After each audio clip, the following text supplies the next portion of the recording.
let's have a little talk with each other. Hey guys, it's Boomoo. I is Boomoo Kim. Just gonna talk to you another video on how to create small talk or have a conversation with anyone in a business meeting. Now, for this specific video, we're gonna talk about and focus more on to the B2C section rather than the B2B, because it's actually a total different conversation what you guys gonna have when it comes to B2B. Mainly, the conversation is gonna be straight business for those who actually have experience speaking with those high-level business people. There's not much room for rapport or having much small talk with them. It's more of a business and how you can help them and the need and the want that they want. So for this specific video, we're gonna focus on more of the basic conversation when you are in a business meeting to B2C or B2B that's more on the low capital side. So one of the things that you probably heard if you were in the business or sales world, they tend to focus on the form. What I mean by form is F is for family, O is for occupation, R is for recreation, and M is for motivation or goals, dreams, whatever you want to call it. F, family is like, so how many family members, do you have a husband, do you have a wife, how many kids do you have? O is more of an occupation, what you do for a living, how long you've been in that profession, what some things that you like about your profession, so on and so forth. Occupation related questions, you don't have to specifically say those questions, of course. Recreation, what you like to do on your free time, what you like to do with your kids on your off days, with the family. And M is motivations and goals. What are some goals that you have in mind? What is the accomplishments that you want to have when it comes to this problem that you have, and why did you book this appointment so we can solve this problem? It's really the generality why form is actually a good format to follow. For me specifically, one of the biggest problems that I see when it comes to people who are in the space, the B2C or going business and trying to create an opportunity for themselves is that they tend to focus on the steps of the sale rather than having a natural conversation, which is very hard because you're not in your comfort zone. You're not in a coffee shop. It is an office, a closed space. You're talking to a business level where it actually depends on your income. So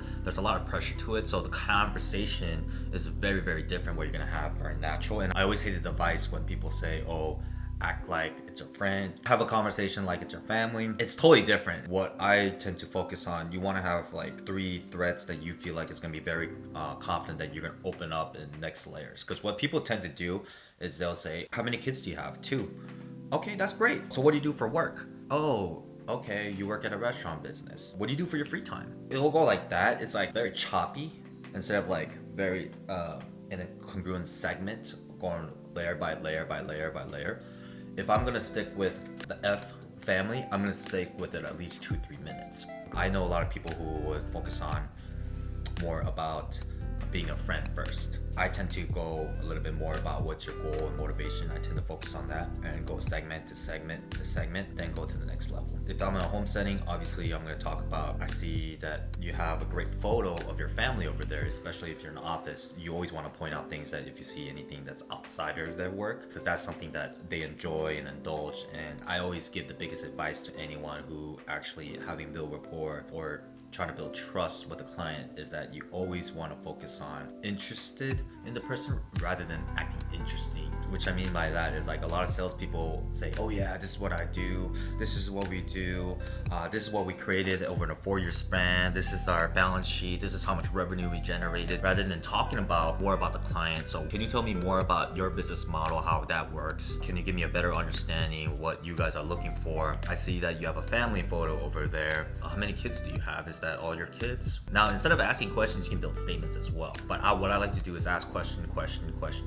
and stick with it. And make a little statements after 3 questions or 2 questions. That's just how I like to do it. What the kids like to do on their off time when they don't go to school. This is what they like to do. They like to play video games. Oh, what's some video games they've been playing lately?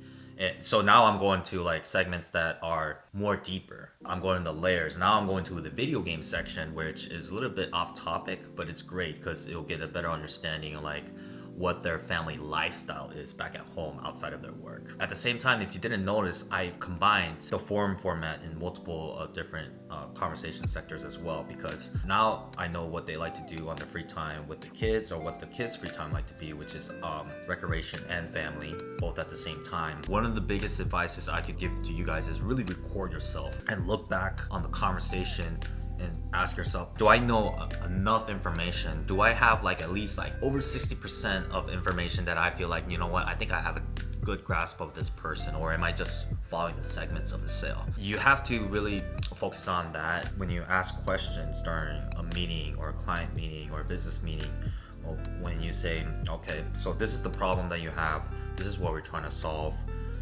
but what's some concerns that you have before we move on? Then they're gonna say, oh, it's this, and you can ask, okay, I understand that you want to vacation more. I understand that you want to have more leisure time for your employees and give them more benefits. Why is that important to you? I'm sticking with the segment. I'll ask them, how come that's important to you, or why is that important to you, and stick with that topic. If that's what's important to you, what's some other things that you have concerned that's important to you, or what's some things that you have to know before we move on. Just like when you build the pain and when you build the discovery and understand that what your product can solve for them, you have to know enough information about your clients, like their lifestyle, who they are as a person, because you got to open them up. The reason why small talk is so important is because people do business with people they like and trust. That's very simple. And if the person doesn't like you, and if they don't trust you, I bet you, even though it solves a problem, it's gonna give them a real big hesitation to purchase your product. And I always like to give the analogy of like, people don't want to be sold, but they like to go shopping with friends. But you don't have to be like one of the best friends ever, or like do everything for a client, or be a yes man to death. You know, you always want to be brutally upfront and willing to call out a person that they are screwing up, or if they lie to you that, hey, remember earlier that you told me this and all of a sudden this is coming up. Well, what's happening? It's easy for someone to say no to a friend, but it's very hard for them to say no to a stranger. So I always tell people, you always have to have a fine balance. Just be a good enough friend to help solve their problem, instead of being their best friend who's gonna be yes man to death. Yeah, I can do this for your service. Oh yeah, we can do this. We can also offer this. Just give them what they need. That's the most important part. Especially if you just start off, you can really be like so upfront, like you, or like kind of like commission breath. It takes a while to get used to it. Like every now and then it will kick in, just because like when you have so many meetings that fell through, or going through that roller coaster ride as a business owner, it just naturally tends to happen. But you always have to keep in your posture and focus on your goals. And I know that's really cliche to say, is that you have to have experience as well. It's very important for you guys to stick with that form. And once you get really, really good as well, like I said, you're gonna ask questions that overlap all 4 or 2 or 3, that they're gonna naturally open up with you. I keep on saying that people do business with people they like and trust. If you can't open up the prospect, you can't close them. All you're doing is pitching in a loud room with one audience, right? Obviously, if you have 100 people, 200 people, and pitching them on a public speaking setting, it's a little bit different. But if it's a one-on-one, you have to focus on that open relationship and willing to ask them questions that are not yes and no. It has to be questions that like has to do with the sentence. So it's okay if they answer a one-word question, like, well, what do you do for work? I'm a restaurant manager. Okay. How long have you been a restaurant manager? About 10 years. Okay. What would you say your favorite part about being a restaurant manager is, or what would you say the toughest part about being a manager is? Then you can ask the word how come, which how come is a very strong word rather than why. Then they're able to open up in a very big segment. It's a very strong open-ended question, because they can't say, just because. Because you always want to be in a situation where if the prospect can talk as much as they can, or talk more than you do, that's great. Because now they're looking for you to help them, just like almost like a doctor and a patient relationship. And that's a great analogy I want to use as well when it comes to creating small talk. When you go to a doctor, they're not going to ask you, where has it been hurt, right? Instead of you saying, yeah, it's been hurting, I think I need surgery. Doctors is not going to say, okay, let's do surgery, right? It's not going to be like that. Right? The doctor would be like, so how long have you been feeling that pain on your knee? Oh wow, okay. So when it comes to the pain, would you say the pain is a 1, it's extremely painful, it's hard to walk? Or would you say it's a 10, it's like, hey, it's like just a little pinch here and there, it's no big deal, it just hurts a little bit? Where would you say you are? They're gonna ask you some very deep level questions to get a better understanding of your situation. It's not like, all right, give me this, give me that, give me the antidote, let's go to surgery. Because the reason why people say that they gotta think about it, saying, oh yeah, give me some time to look it over, is because they don't really have a strong relationship, and they're not gonna tell you more along with that. If you had a good relationship, you're gonna tell them, I know you have to think this over, but what would you say the main reason why you guys won't even think this product will work for you when it comes to your business or when it comes to your situation. Sometimes just people just need to think it over. It's just how people are, and sometimes I feel that way as well, just because I overcomplicate things myself in my head. And it's it's something that you have to practice through recording from reps and from days and years of experience, because you're not going to pick it up overnight, especially if you are just starting a business, or especially you're just starting a startup. It's something that you have to know what kind of language that you have to use, especially if you're going to B2B. You have to focus more on marketing, budget, revenue, profit, net profit, assets and liabilities. That's the language you have to focus on, the B2B section. B2C is more very soft language, very symptomatic, not much high level if you're speaking to middle class people, simplicity. If you know the language and if you know your demographic and if you know what it takes to actually build a solid foundation when it comes to your career, that's the advice I have to give you, because there's no perfect formula. Everyone is in a business different setting. Everyone has a different goal and everyone's selling different products and service. All I can give you is the foundation.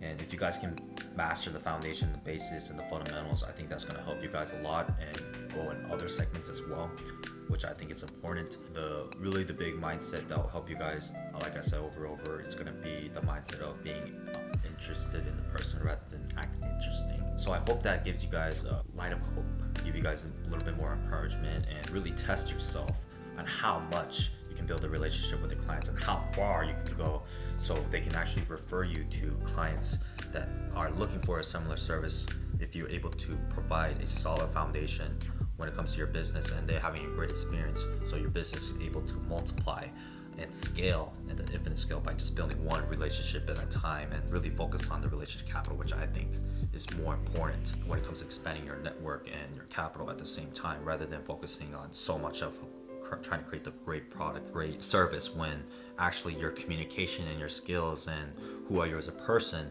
is really the product itself, is what I feel like. So hopefully that gives you guys great encouragement, and I'll see you guys in the next one. Peace.